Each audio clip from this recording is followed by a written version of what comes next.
São 8 horas e 12 minutos, já estamos de volta com Folha no Ar, primeira edição. E neste programa de hoje, sexta-feira, né, finalmente, 17 de abril de 2020, se bem que nessa questão de confinamento agora, para muita gente, todo dia é sexta-feira, todo dia é domingo, né? E é desse jeito. E que bom que para muita gente seja assim, tomara que isso seja, pelo menos pelos próximos dias, né, bem desse jeito, porque aí a gente vai combater essa curva que é, né, uma loucura aí de dados que a gente tem, inclusive, até agora nesse retorno, a gente voltava falando aqui sobre, vendo aqui sobre dados da Espanha e Brasil, comparando com os 50 primeiros dias da Covid nos dois países, enquanto na Espanha teve 25.374 casos nos 50 primeiros dias, o Brasil teve 28 mil.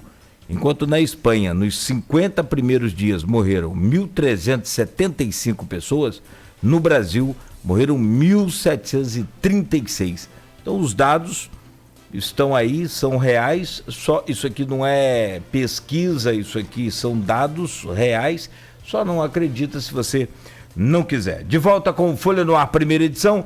Hoje no programa o jornalista Luísio Abreu Barbosa e na pauta o nosso convidado José Roberto Crespo, médico que é presidente do Sindicato dos Médicos de Campos, do CIMERG, falando sobre a circulação sistêmica do vírus, que já falou, o fornecimento de equipamentos de proteção individual e ainda a sua participação aí no nosso streaming no Face do YouTube, na nossa página oficial folhafm.com.br. Aloysio, voltamos aí com você e com o Dr. José Roberto e com essa pauta aí dos EPIs. Antes da pauta dos EPIs, teve eu queria saber a opinião de José Roberto sobre a troca do comando do Ministério da Saúde. O que ele achou? Então, Luiz, eu estou bastante preocupado. Embora o colega Nelson Tati, né, seja um médico conceituado, como você mesmo falou, aí, na sua profissão, na sua especialidade, é um reconhecido também por várias outras autoridades do Rio de Janeiro, que ele é originariamente do Rio, né? Ele não tem nenhuma experiência no sistema público, né? Não atua no sistema público, não conhece por dentro do sistema público. Mas o momento hoje é de união. Então, eu acho que a gente tem que esperar o que ele vai, qual é a pauta que ele vai assumir, né? Se ele vai continuar, como já da primeira entrevista dele, disse que inicialmente ele vai continuar com o isolamento social, vai continuar nessa mesma linha, se só vai mudar se ele conseguir dosar sistemicamente a população, que eu acho que vai ser difícil, né? Apesar o Ministério estar comprando bastante kits, e ele parece que está tentando seguir a linha lá da Coreia, que é dosar o máximo possível de pessoas, para poder tentar mudar o alinhamento da conduta do Ministério. Eu hoje vou te dizer que eu espero que ele tenha uma equipe, vamos dizer assim, coesa, que ele consiga trazer pessoas que conhecem por dentro do sistema, né, porque você tem que ter uma assessoria, um grupamento de colegas que estejam atuando na linha de frente com conhecimento de causa, né, do Brasil como um todo, né? Você é um país continental, então você está no Amazonas, você está em São Paulo, você está no Rio Grande do Sul. Então, são visões ou momentos diferentes. Então, é preciso ter esse olhar sistêmico do país e absorver todos os conhecimentos que possa ter no quadro não só do Ministério, mas das outras entidades que têm contribuições a dar, como a Fiocruz, como a UFRJ, universidades de ponta da saúde, e os próprios quadros do Ministério que conhecem hoje, que estão vivenciando no dia a dia essa logística. Aguardar, vamos dizer assim. É que veio à tona um vídeo do novo ministro, Nelson. A pronúncia se falou como é que é, Cláudia? Tati. Taish. Até quem me ensinou foi minha esposa de Taish Chuan. Não tem nada a ver uma coisa com a outra, mas é a pronúncia parecida. É Taishi. Tai Chi Chuan é uma arte marcial chinesa, né? Eu até já pratiquei. Mas veio um vídeo de 2019, né, onde o Nelson Taish, não é isso? Uhum. Taish. Teria sugerido que pode ser preciso escolher entre a vida de um idoso e de um adolescente. Eu vi isso. Em que, em nome da sustentabilidade do sistema de saúde público, essa escolha deveria ser feita se ela se colocar pelo adolescente. Porque, logicamente, em média, muito menos custoso você manter a vida de um adolescente que está no auge da produção celular, no auge da produção hormonal, do que de um idoso, né, que está já no declínio. Logicamente que isso foi tirado de contexto pelos antibolsonaristas, né? Porque a gente sabe que na Itália eles chegaram, infelizmente, a ter que fazer esse tipo de opção pela falta de leitos e respiradores, né? Fazer essa opção e literalmente na Itália os casos mais graves de pessoas idosas, alguns deles, depois que o sistema já estava colapsado, foram deixados sem atendimento, enfim. E é uma opção que foi feita na Itália, a gente sabe disso, tem notícia disso, isso não né? Aconteceu. E eles juntaram uma coisa com a outra. Qual a sua opinião sobre essa declaração do ministro, que não é sobre o Covid-19, né? Ela é de uma maneira genérica, e você acha que ela interfere no trabalho dele agora, para enfrentar a pandemia, José Roberto? Luiz, essas visões, elas são... A medicina mudou de algum tempo para cá. A questão do custo, a questão da medicina de evidência, que você vai colocando, e cada vez mais você faz custo, né? Mesmo no SUS, mesmo no sistema privado, né? Os planos de saúde, eles ficam sempre monitorando a questão dos gastos de saúde e tudo mais. Mas eu acho que não dá para você vamos dizer, ter esse poder, entendeu? Eu acho que, por mais que o médico possa realmente o idoso tem 90 anos, tá? Isso é uma coisa muito, vamos dizer assim, talvez muito difícil de decidir, né? Mesmo você está dentro do CTI com um doente assim, um idoso, um doente mais jovem, né? Aí você tem que decidir. Isso é muito doloroso para o profissional que está à frente. É difícil você tomar esse tipo de posição. A gente, às vezes, convive com alguns colegas do CTI e, às vezes, tem essa dificuldade, né? Vamos fazer alguma coisa? Não vamos? Isso é muito complicado. Eu te digo que assim, uma resposta imediata, eu não concordo. Eu acho que não concordo aí, se fosse a minha mãe, se fosse... eu não. Aí, mas isso é muito difícil de você dizer. E ele, como um gestor público, ministro, com certeza aquilo ali não vai ser mais a sua linha de conduta. Até porque eu não acredito que ele vá defender esse tipo de posição publicamente. Eu acho que a gente, como médico, você tem como primeira linha de salvar, se você aprende a medicina é salvar, é buscar, tanto que está aí, na pandemia, com as pessoas procurando medicamentos, fazendo empiricamente, porque é salvar, o cara quer salvar, o cara não quer deixar, não quer assinar atestado de óbito de ninguém, o cara quer, então ele quer que o cara viva. Vamos fazer isso, vamos fazer aquilo, testa isso, testa aquilo, então, acho que o momento hoje do ministro novo ele vai ter que, nesse final de semana, né, se estruturar rapidamente com uma equipe que possa estar tendo o olhar do Brasil como um todo.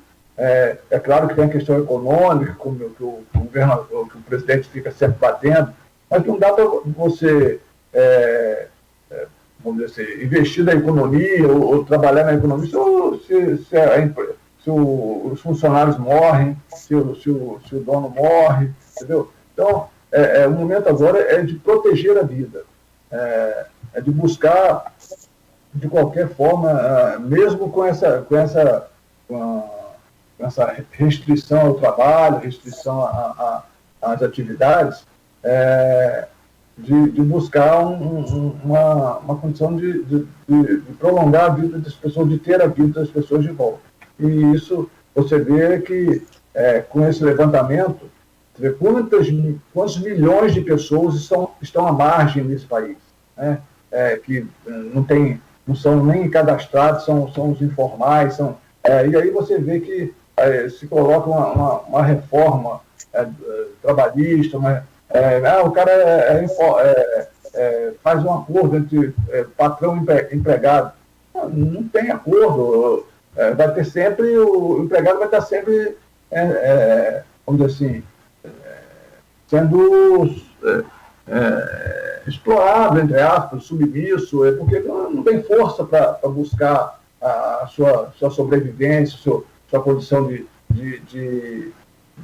digno de se manter. Porque nós estamos num país subdesenvolvido, em que você não tem emprego, você não tem estrutura, né, do cara ter uma condição de vida razoável. E aí você vê hoje que o governo rapidamente ele teve que reestudar um apoio a essas pessoas, né, com uma bolsa, uma ajuda financeira. As empresas... R$600, né? Começou a ser liberada ontem. Ontem, não foi? Ontem.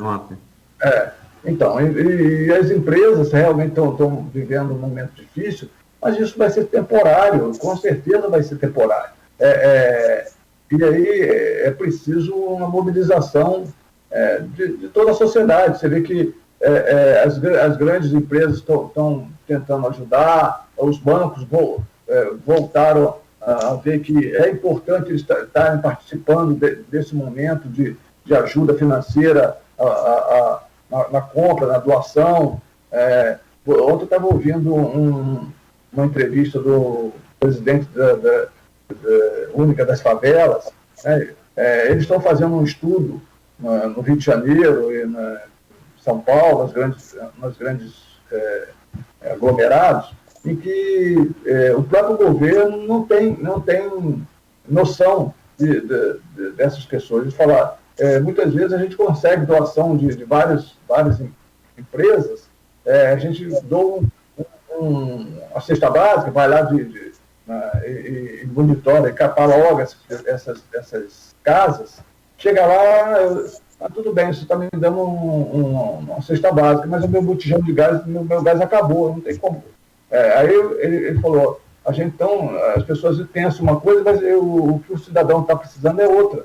Então ele tem que ir monitorando cada uma desses lugares. E aí eles falaram, nós conseguimos com várias empresas uma doação de R$120.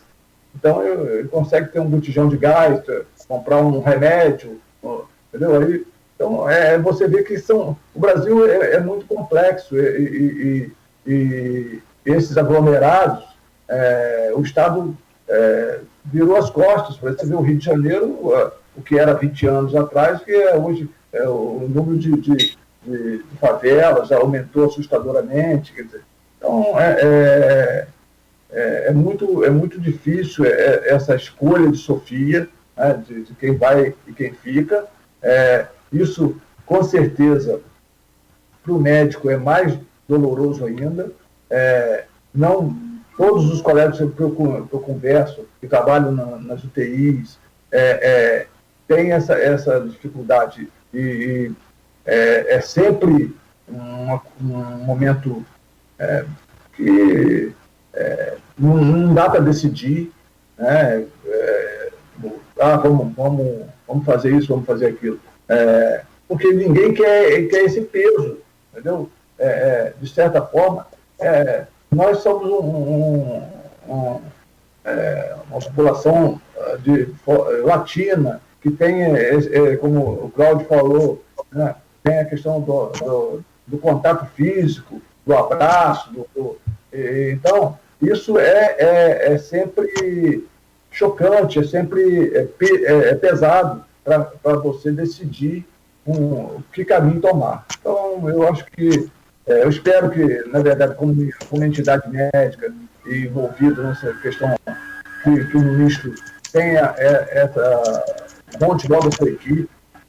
Eu fiquei realmente bastante chateado, vamos dizer, com a demissão do Mandetta. Eu acho que o Mandetta era um ministro que não era tão importante, entrou no Ministério com o apoio das entidades médicas, com o apoio dos grupos, era do bem, era um deputado bem articulado na questão do SUS. Ele conhecia a questão da formação médica, das faculdades, da questão dos mais médicos. Ele tinha uma visão, porque ele participava da comissão lá de saúde e era uma pessoa muito engajada nas discussões da saúde pública.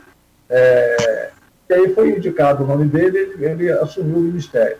E estava ali fazendo... Mas aí, quando explodiu essa questão do Covid, ele demonstrou realmente um profissional envolvido, determinado, né, como ele diz, foco, né, determinação e conhecimento científico. Então,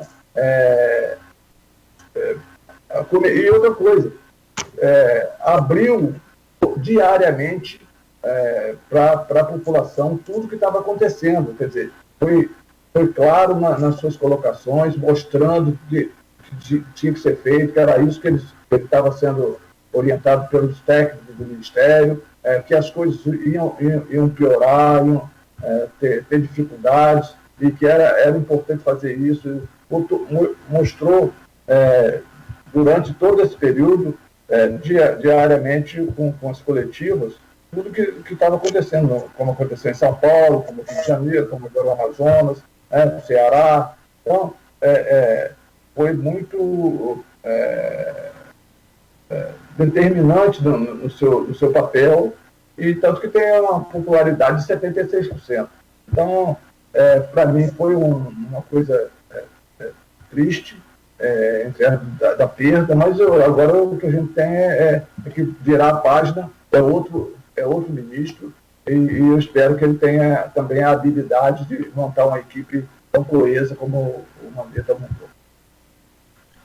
Agora vamos entrar na nossa questão local aqui, aliás, que não é uma questão local, que é uma questão mundial, mas tem reflexo aqui, e me parece, logicamente, que você falou, e é verdade, eu tenho oportunidade de estar como jornalista cobrindo aí, está todo mundo imbuído da necessidade de união para enfrentar essa pandemia, e esquecendo a diferença, deixando a diferença um pouco de lado, mas a questão dos EPIs, que é uma questão mundial, né, me parece ser aí um ponto ainda em aberto entre profissionais de saúde, né? Não só médicos, né? Até porque quem tem mais contato direto mesmo, físico, com os pacientes, são os técnicos de enfermagem, né? Higiene do paciente, enfim. Mas, enfim, dos profissionais de saúde, com as secretarias correlatas, né, municipais, estadual, sobre a questão dos EPIs, né? E a Cíntia Ferrini deu uma declaração que a verdade é a seguinte: quando os Estados Unidos entra como novo epicentro, e hoje é o novo epicentro da doença, primeiro que é um país continental como o Brasil, um país imenso, né? Maior um pouco ainda que o Brasil, inclusive. Uma população que é mais ou menos o dobro da nossa. E um poder econômico que ainda é o poder econômico hegemônico no planeta Terra, né? E tem um presidente que tem um estilo muito agressivo em tudo, né? Quando eles entraram com essa demanda deles para EPI, respirador, o resto do mundo ficou para trás, inclusive nós, né? Mesmo que tenhamos um presidente que bate continência para a bandeira americana. Mas a subserviência canina não interferiu muito nisso. Então, a partir do momento que você tem os Estados Unidos comprando tudo, você tem inclusive a Alemanha denunciando, a Alemanha chegou a falar em pirataria moderna em relação aos Estados Unidos, né? Os EPIs estão sumindo do mercado internacional, por conseguinte, dos mercados nacionais. Me parece, assim, eu sou leigo, mas me parece uma análise que vocês, que estão na área, fazem. Vai chegar um momento, e você vê em Nova York hoje, por exemplo, que é a cidade, Nova York esteja para a nossa era como Roma esteve para a antiguidade, né? A sede do Império. Muito dinheiro, é uma cidade rica, e eu vi cenas de profissionais atendendo sem avental, com capa de chuva, né? Eu estou falando em Nova York, não estou falando na Bolívia, não estou falando em Trinidad e Tobago, eu estou falando em Nova York. Então vai chegar um momento, se com eles, com esse poder econômico todo, isso está acontecendo, e parece inevitável que quando o quadro piorar, e vai piorar, que isso aconteça aqui. E o CREMERGE, e assim, nossa posição de classe, o Bicalho me mandou isso, eu vou estar soltando daqui a pouco, o Rogério Bicalho, como eu disse, estava esperando ainda os números em relação a preenchimento da escala de emergência, para poder soltar a nota toda, mas que a determinação do CREMERGE é que não atendam sem os EPIs. Qual é a posição do CIMEC em relação a isso, Zé? Olha, Aloysio, na verdade a gente está aqui para defender os profissionais e com certeza defender a população, mas é a mesma. Nós temos que buscar, e aí de todas as formas, o município tentar de todos os caminhos, se tem um plano B, ou não sei, das empresas nacionais que estão produzindo em larga escala, esses CPIs. Não dá para você, por exemplo, mandar o cara para a guerra sem nenhuma proteção, porque ele na outra semana ele vai estar contaminado, e aí ele vai estar fora de qualquer maneira do embate. Então, a gente tem que buscar alternativas. Como você falou, vai ter momentos que vai ter que usar capa de chuva, talvez vai acontecer, mas aí vamos ver, são quantas capas? São 2? Então, vamos buscar outros caminhos. Nesse momento, eu acredito o seguinte, primeiro tem que ter um pouco de paz, um pouco de tranquilidade e caminhar dia após dia, passo a passo. Como a gente falou no primeiro bloco lá, o isolamento social. Talvez esse seja um caminho doloroso, mas talvez seja o melhor com certeza o Omelete está provando aí que a população tem que entender que ela tem que recuar nas suas saídas, nas suas andanças pela cidade. Por quê? Porque isso vai evitar da corrida aos hospitais, a doença agudizar e piorar, e aí ter que gastar um quantitativo de EPIs acima do necessário, vamos dizer assim. Então, você precisa ter uma quantidade grande, tem que buscar outros se o município está com dificuldade, buscar outros caminhos, e ir ao Estado, ir ao governo federal, que está recebendo, parece agora da China, um quantitativo enorme de EPIs que vai distribuir, buscar alternativas com as empresas nacionais, aí que você volta àquela questão do valorizar a nossa indústria, o nosso parque industrial, nossos empresários que produzem. Você fica, não, compra da China é mais barato. E aí você mata o parque industrial brasileiro, você mata o empresário brasileiro, porque sempre é onde é mais barato. Só que a gente sabe muito bem, a China é uma ditadura, ela impõe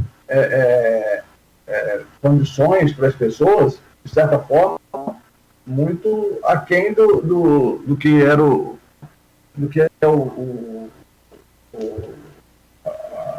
dizer assim, forma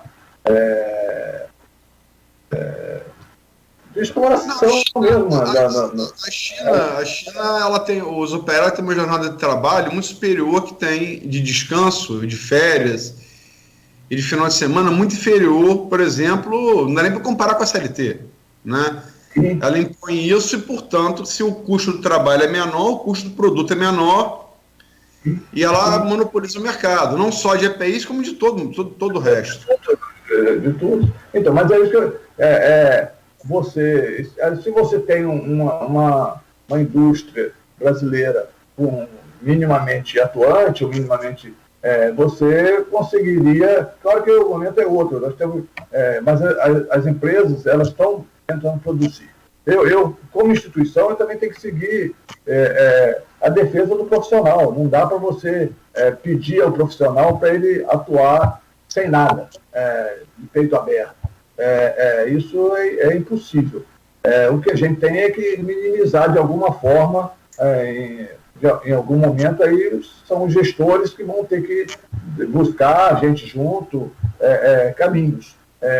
E aí, consultando os técnicos, né, o que pode ser feito para minimizar. Tem algum outro produto? É capa de chuva? É gorro, não sei de quê? Como você está vendo aí, o próprio Cláudio falou, o IFE produzindo as máscaras, né, de céu, aquela tipo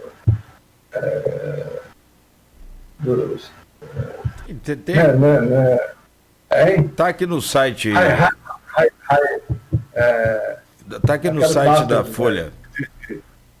Posso conferir. Então, o IFE tem produzindo essas máscaras, né? O IFE de compra. Então tem máscara de proteção facial. Né? Protetor facial. Então, existem alguns. A gente tem que buscar essas soluções. Eu tenho visto aí a atuação da prefeitura buscando. Eu acho que é preciso intensificar essas compras, os caminhos para tentar achar os fornecedores. O município está recebendo recursos do Ministério da Saúde, né, para se estruturar. O Ministério está repassando recursos, né, direto do fundo municipal, para o fundo municipal. Repassou, chegaram sexta-feira, se não me engano, mas o do Estado não chegou, não. O Estado sempre teve um problema, né? A gente é um município do interior, nós que militamos no SUS, no Conselho Municipal de Saúde, a estrutura do SUS, o Estado sempre foi omisso em Campos. Na verdade, a atuação dele no município é sempre relegado a Campos é rico, Campos não precisa, entendeu? E sempre teve essa dificuldade. Mas eu acho que agora tem que cobrar, a secretária tem que cobrar a participação do Estado, entendeu? Porque, na verdade, o governo federal repassa o dinheiro e o Estado também tem que repassar o seu quinhão, né, vamos dizer assim. Se ele não tem em dinheiro, ele pode passar em material, em infraestrutura, de EPIs, de respiradores. Então, eu acho que essa troca tem que existir. E esses entes, eles têm que estar conversando, porque é importante que essa engrenagem ela esteja funcionando de forma harmônica e de uma linha positiva e determinada. Eu só queria terminar esse bloco, Zé, se você me permite. Eu vou ler aqui, que eu sei que provocou reação na categoria, a qual você representa como presidente do CIMEC, uma declaração da secretária Cíntia Ferrini, dada nesse mesmo programa anteontem. Temos trabalhado com os profissionais para que eles sejam conscientizados da importância de utilizar com responsabilidade. Está falando dos EPIs, né? Para que a gente evite o desperdício. Existe realmente uma possibilidade, dependendo do aumento aí de casos, da evolução da doença no país e na cidade de Campos, de faltar. E se faltar? Vamos deixar de atender um paciente? Vamos deixar um paciente vir a óbito pela falta de EPI? Interrogação. É uma pergunta que eu gostaria de saber a sua resposta. Então, na verdade, isso provavelmente não vai acontecer. O profissional, ele quando ele está na frente, ele vai por tudo ou nada, entendeu? Mesmo no momento que a gente está hoje de medo, de angústia, de pânico, né? Isso está envolvendo não só a sociedade como um todo, mas também os profissionais de saúde. Lógico. Ele vai estar... Você me desculpe, o Vitor Carneiro ontem aqui em entrevista, intensivista, que foi um dos idealizadores do CCC, cirurgião cardiovascular e médico intensivista, com uma vasta experiência em tratamento de pacientes de UTI, admitiu, e ele tem receio, até porque ele tem família, ele sai da UTI e chega a casa com um filho pequeno, quer dizer, é lógico que tem medo, é humano ter medo. Então, na verdade, se em algum momento tiver um paciente que precisa ser entubado, eles vão tentar arranjar de todas as formas para se proteger e entubar o paciente. Isso aí eu não tenho... agora, não dá para ser isso institucionalizado. Faltou EPIs e vocês se virem. Não é assim. Isso aí tem que ser pontual em algum momento da angústia do médico. Porque eu posso te falar o seguinte: quando o paciente chega no Ferreira Machado, que é o hospital que eu trabalho, que a gente que convive na emergência, o doente chega lá com um tiro, um acidente, o médico nem pensa duas vezes. Quantas vezes joga o doente no centro cirúrgico e vai abrir o doente, vai saber se o doente tem alguma doença transmissível ou hepatite, HIV. Hepatite, HIV, nada. O cara, vamos ver, vamos salvar. É um tiro onde? É no pulmão, é na barriga. Não dá para fazer tomografia, não dá para fazer nada. É direto no centro cirúrgico e acabou. E aí você depois pergunta. É o primeiro a salvar. Então, isso já existe. Esse afã do profissional, essa determinação do profissional de buscar a vida, né? Então, vai acontecer, sim, mas não pode ser uma coisa como, vamos deixar... Não é isso. O que a gente precisa é o seguinte, uma determinação, uma mobilização constante e dioturna da secretaria, das autoridades, de quem está comprando, né, em todos os caminhos, para que o município consiga esse material. Isso é como você falou, tem uma carência mundial, porque os americanos absorveram todas as demandas, todas da China, mas a gente tem que buscar alternativas brasileiras, empresas que estão produzindo, porque a gente tem também empresas do Brasil, buscar com o Ministério, porque eles também estão recebendo grandes cargas de EPIs. Aí a gente tem que envolver os nossos deputados, né, que estão lá em Brasília, que podem tentar fazer essa ponte e buscar né, dentro do próprio Ministério. Então, essa declaração, ela foi feita, de repente, pela Cíntia, né, mas não acredito que isso seja vamos dizer assim, uma postura, né, de que ela vai, vamos dizer assim, deixar a coisa fluir. Isso não... Não. Ela, na verdade, não fala de uma realidade, ela fala de uma possibilidade. Uma possibilidade, Então, na verdade, a gente, como instituição, não vai concordar. Né? Eu acho que, em primeiro ponto, é a proteção do profissional. Isso aí é primordial, porque esse profissional ele precisa ser mantido no front, né? E para ele ser mantido, ele tem que ser protegido de todas as formas possíveis e imagináveis. Como eu falei, num momento de desespero, isso pode acontecer pontualmente, mas não pode ser uma rotina, não deverá ser, porque a gente acredita que o município está se mobilizando para isso, e a gente espera que a gente consiga ultrapassar esse momento sem ter que fazer esse tipo de escolha. Cláudio, vamos partir para o último bloco? Vamos rapidinho. lá. É ligeiro esse último bloco aí, esse intervalo aqui, para a gente fechar com o último bloco, ok? São 8h50. Você está ouvindo Folha no Ar, primeira edição.